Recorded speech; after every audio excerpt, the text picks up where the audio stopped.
Welkom bij BV Limburg, oftewel Zicht op Maastricht. Mission Maastricht, wie de titel al deed vermoeden, een chauvinist, heeft ze een favoriete plekje. Mijn naam is Huub Adriaans en ik heb een afspraak met een heel bijzonder iemand. Ik zit hier niet voor niks in een Maastrichtse café, want hij is iemand op de markt, heeft hij ook café gehad.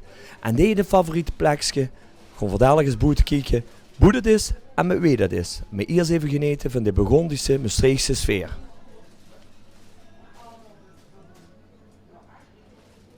Gaat je met? Op zondagavond ga ik weer naar mijn grameer toe.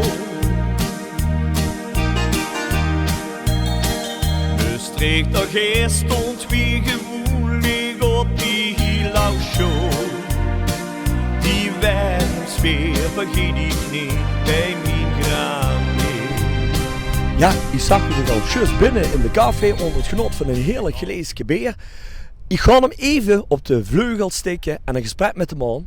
Ik heb het over de engel van Maastricht. Mat. Goedemiddag samen. Ja, goedemiddag. Verstond hij? Boeston voor hij? Op de markt van Maastricht, mijn lievelingsplekje. Ja, want dat brengt me inderdaad bij het volgende. Wieso is dit uw lievelingsplekje? Nou, dat is gekomen. Toen was ik een manneke van 6 jaar.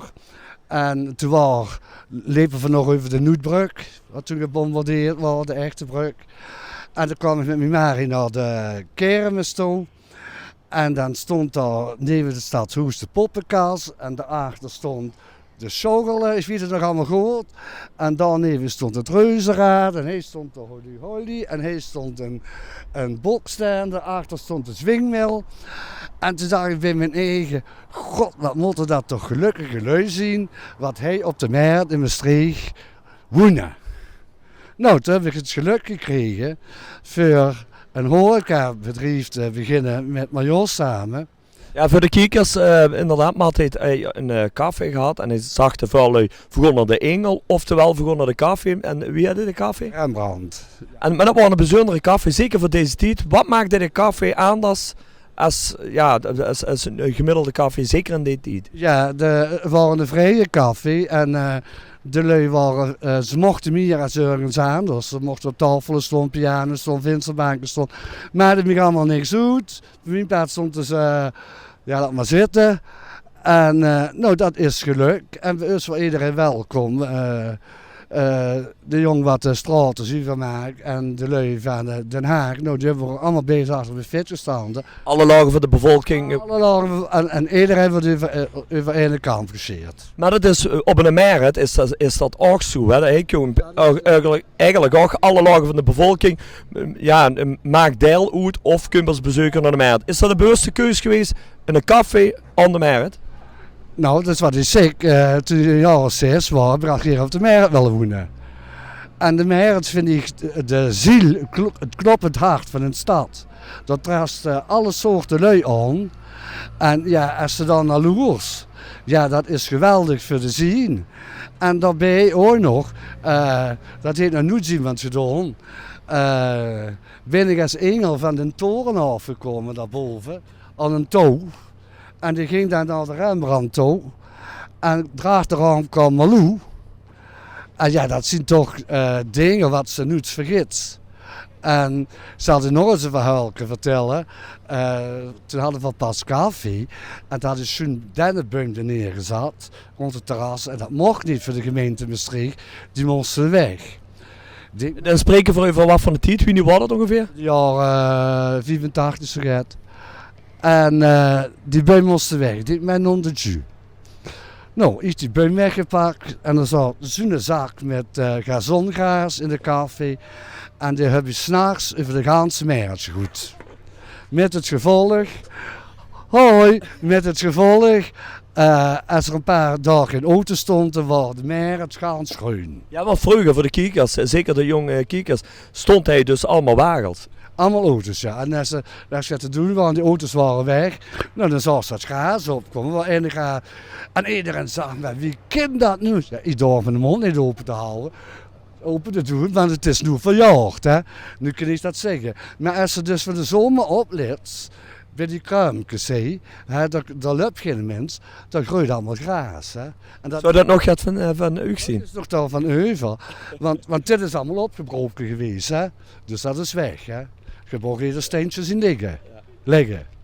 Maar dus, En 27 jaar daar gezeten, maar Jos en ik, in de café? in de café.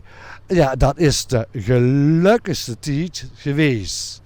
Of de schoonste tijd geweest van het leven. Ja, ik denk niet alleen voor u, ook van vuil Maastricht. Ik ben heel veel lui en ik heb er nog iedere dag moeite met. Ja, ik vind het verschrikkelijk als ik door de stad loop. Ja, ik ben in de loop gevallen, dat helpt ze niet vermogelijk. Ja, kijk, dat hebben we toch met tongen erbij 40 jaar gedaan, dat is niks. Hè. Ja, Matt, ik hoorde jou zeggen, want we hebben elkaar ook getroffen, juist in de café. De scheiste me doet, dat wil zeggen, als Engel door de stad te lopen, als ze Als je niet meer kan, hè? en dan een kleinzoon het misschien... Ja, ik ben nu al aan het pushen. Jongens wisten daar geïnteresseerd in. Er is niet negatief tegenover, maar de jongen die zitten dus aan het puberen. En nou ja, als er de leeftijd te veel heeft en dan wil dat doen, dan zou ik dat een zeer goede eer vinden. Ja, dat brengt me ook dus eigenlijk van generatie op generatie. Verstond nu hij op de markt voor het stadhuis. Ja, en wie weet, over 20, misschien 30 jaar maak ik een interview aan met een kleinzoon. Dan maak je ook de voornaam van een kleinzoon. Dat is Bram Renard. Nou, Bram is ook een engel en dat staat ook als engel symbool. Nu al voor ons, voor de stad Maastricht. Beste kijkers, ik sta hier met Matt de Engel. En ja, Matt, ik zou zeggen, geniet nog van deze schoenplek. Ik weet, Matt is heel erg sociaal. Dames, hier kent ook Matt de Engel.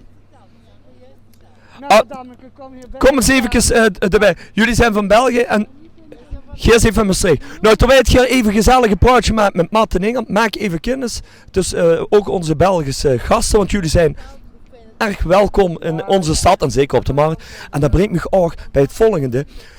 Over 2 weken zien we dat weer met een nieuwe gast in Michoen Maastricht met hem of haar favoriet plek. Ik ga even luisteren naar al die anekdotes, want ik vind het fantastisch. Veel zin in de schouw via Zicht op Maastricht. Tot ziens.